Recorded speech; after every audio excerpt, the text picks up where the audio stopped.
Hello, my name is Ralf Friedrichs. I'm an addiction recovery coach and the host of the Take Your Life Back Today show. As an addiction recovery coach, I want to share something with you, and let me be crystal clear because I'd like to leave an everlasting impact upon you all. Just imagine, being buried alive. You're in a coffin, but you know you're not dead. You don't know how to get out of that coffin, so you start trying to lift the lid, but the enormous weight of the dirt upon the lid is preventing that lid from opening. You just think, today you're going to die. But then you think, maybe if I bang on the lid really hard, that maybe, just maybe, somebody might notice the dirt unsettle upon the grave and start digging their way down to help you. Today might be your last day. Usually, though, people don't think about death when they're habitually abusing drugs and alcohol. This is what it's like to find yourself at the lowest point of alcohol and drug addiction. You know you need help, you know you can't do it on your own, but you don't know where to turn. In reality, folks, there are probably people standing by your grave. You just don't know that. You just think you're going to die. In order to feed an addiction, you have to be great at repressing the fear of death. I often ask you, my audience, did it ever cross your mind that when you were abusing drugs and alcohol, that maybe, just maybe, you might be taking away something that the Lord Jesus Christ had given you, a thing called life? Not just take it away from you, but more selfishly, you are taking your life away from the people that love and count on you most.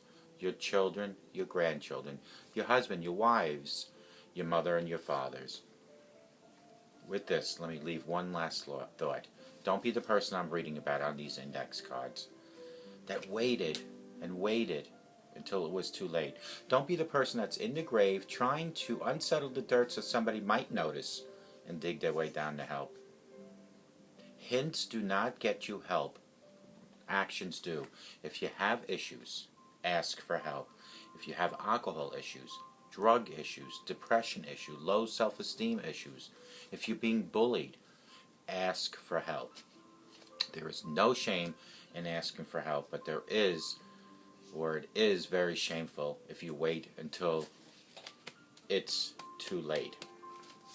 People like Larry Geis from the Geis Academy, 516-458-2741. Larry Geis is an addiction recovery coach. Him, like myself, always tell people like you, it doesn't matter where you came from, it doesn't matter where you've been, what matters most is that you're here asking for help today. Reach out to Larry Geis from the Geis Academy at 516-458-2741, or you can Google him at www.odysseyconsultant.org. That's Larry Geis from the Geis Academy. He and I will help you take back your life. Today I want to talk about 5 rewarding reasons to take a second job.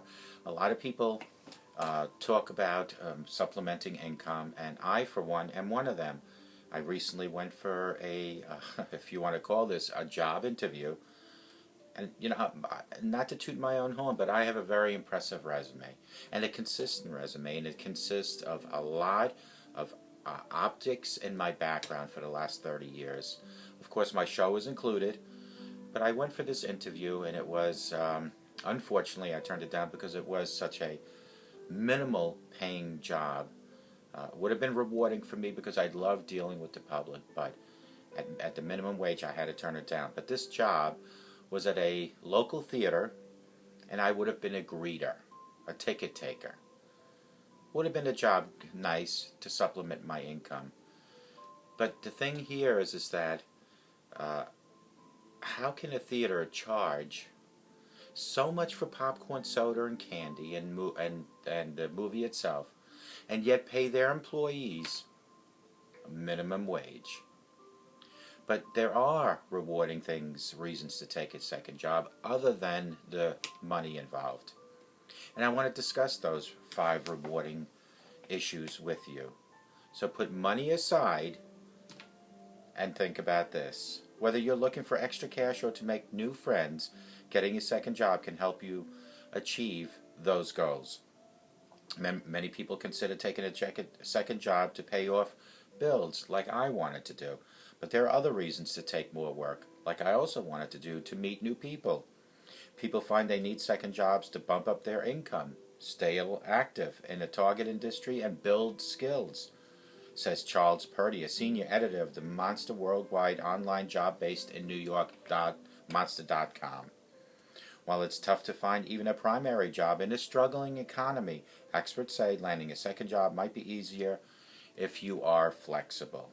And flexibility should not include settling on a minimum wage job at $7, and I believe it's either $7.75 an hour or $8 an hour, which is totally ridiculous. Part-time jobs are easy to come by, particularly if you are willing to work off hours, weekends, evenings, and early mornings, says Rick Parker, Senior Vice President of Marketing of Snag-a-Job, an online job website located in Richmond, Virginia. From earning extra income to boosting your resume, here are the 5 reasons that I believe you might want a second job. Number 1, of course, has to be to earn extra income. The primary reason most people get a second job is to earn extra income, whether it's to pay off debt, cover vacation or seasonal expenses, or to add to their current income. We hear frequently from job seekers that they are taking a second job with a specific purchase in mind, Parker says. However, for many others, taking a second job will mean making the mortgage payment that month. A study in August by Chicago-based CareerBuilder.com, which is also an online job search engine, found 40% of full-time workers usually or always live paycheck to paycheck just to make ends meet.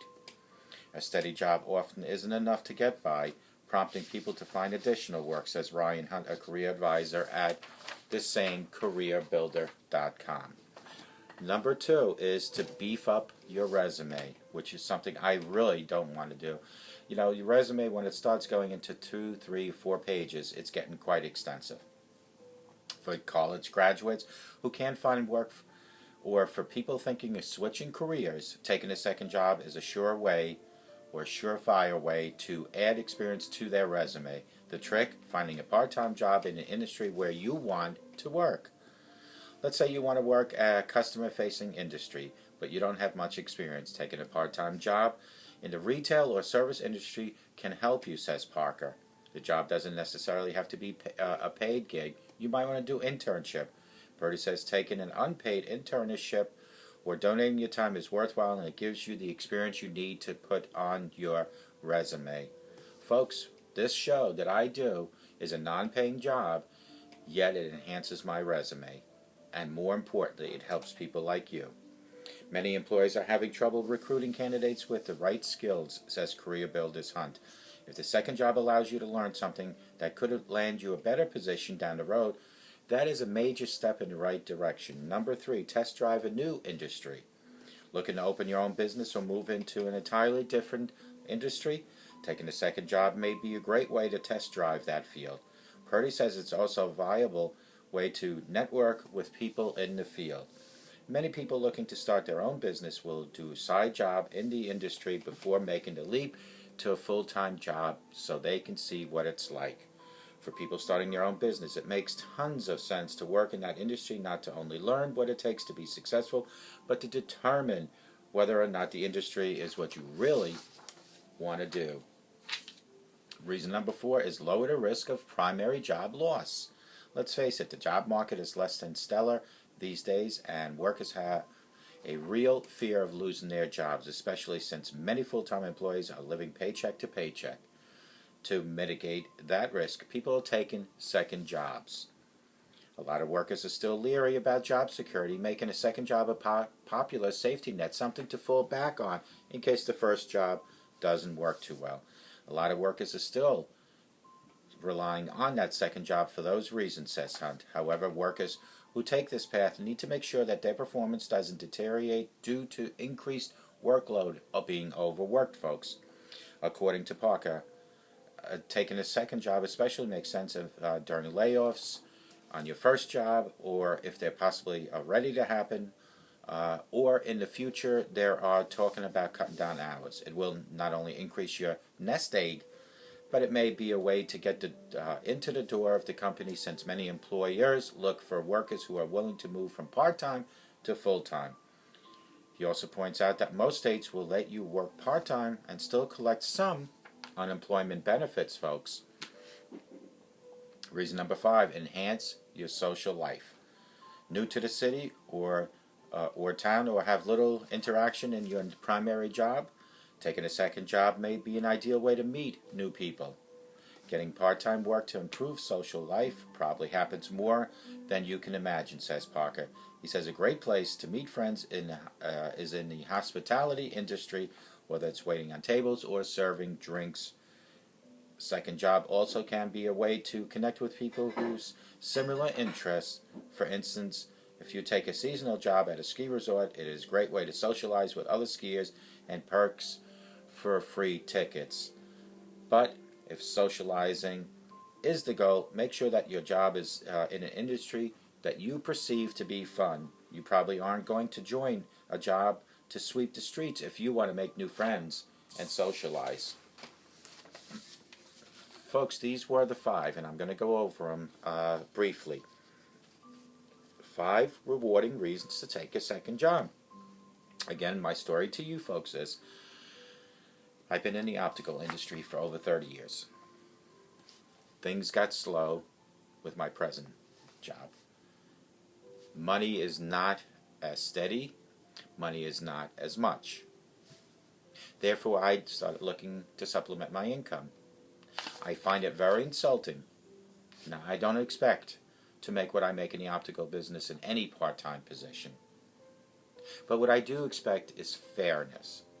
So I go for this interview, and I thought being a greeter, being that I love to communicate with people like I am doing with you right now, being a greeter at a theater is a great job. And I thought to myself prior to the interview, okay, they charge tons of money for candy and popcorn and soda and tickets. They have to be paying at least equivalent to a supermarket. I thought $10, $11, $12 an hour. I was proven to be wrong. As I sat there, not only are there wishes for me to be there 24/7, 365, meaning through every holiday, at any hour of the day between 9 a.m. and 12 a.m., not only are their requirements so steep, their pay is so low. When this particular, I guess he was a manager at this particular theater, told me minimum wage, it didn't dawn on me until after I left. And as I was shopping with my wife at a supermarket, I decided to call this particular manager at this particular theater and withdraw my application. And it's not a matter, do I think I'm worth more because I am in a different field when I'm doing this part-time position. So I expect to get far less. But I find it insulting that any theater, in any location, any town, at any state, has the nerve to charge you and I and our children $10 to $15 for a popcorn, a soda, and candy. To charge $10 to see a movie for each, and yet to pay their help, people like me, minimum wage, to stand there with a smile on our face and greet people like you and I walking in. Therefore, I made that decision not to follow through with this extra income, extra supplementary income for myself, and look for something a little different. I would rather, as I've heard, for $9, $10, $11 an hour, bag at a supermarket for $10 or $11 an hour before I settle for minimum wage, greeting people with a smile, for me to be happy, to make them feel good, knowing that this particular theater or any theater charges an arm and a leg to entertain you and I and our children. Shame on the movie industry for treating their potential and present employees with such disrespect and without careness. Here are the 5 reasons. To earn extra income is reason number 1, to take a second job. To beef up your resume is reason number 2, to take a second job. To test drive a new industry if you want to change fields. Reason number 3.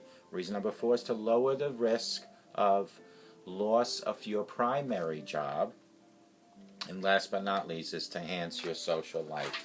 If you want to enhance your social life, you need to do things that are out in the public. Don't take a second job as a street sweeper or as a cesspool cleaner, because it's not going to enhance your social life.